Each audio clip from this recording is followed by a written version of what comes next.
கடவுளுடன் காலை வணக்கம். புனித மத்தேயு எழுதிய நற்செய்தி 26ஆம் அதிகாரம் 14 முதல் 25 வரை உள்ள இறைவார்த்தைகள்.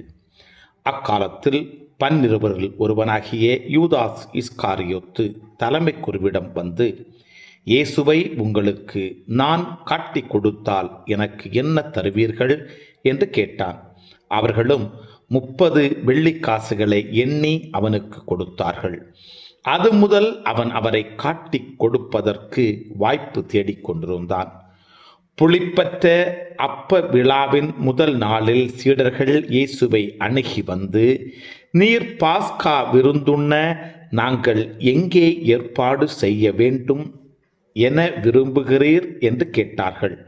இயேசு அவர்களிடம், நீங்கள் புறப்பட்டு நகருக்குள் சென்று இன்னாரிடம் போய், எனது நேரம் நெருங்கி வந்துவிட்டது, எனது சீடர்களோடு உன் வீட்டில் பாஸ்கா கொண்டாடப் போகிறேன் என போதகர் கூறுகிறார் எனச் சொல்லுங்கள் என்றார்.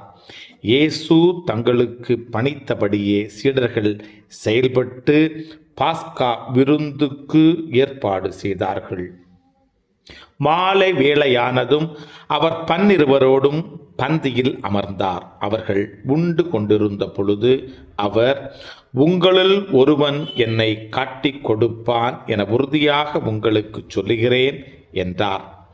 அப்பொழுது அவர்கள் மிகவும் வருத்தமுற்றவர்களாய், ஆண்டவரே, அது நானோ என ஒவ்வொருவரும் அவரிடம் கேட்கத் தொடங்கினார்கள்.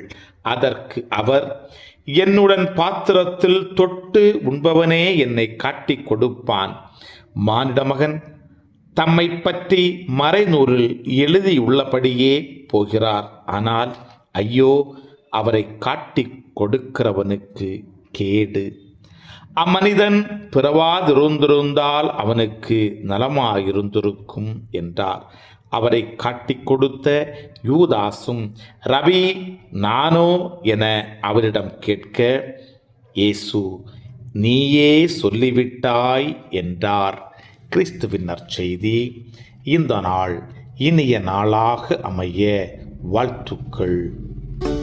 பல பல பல புதுமைகள், பெருமைகள், இனிமைகள் இறங்கிய நல்ல நாள், ஒரு நல்ல நாள், நம் தேவன் தந்த நாள். இது நல்ல நாள், ஒரு நல்ல நாள், நம் தேவன் தந்த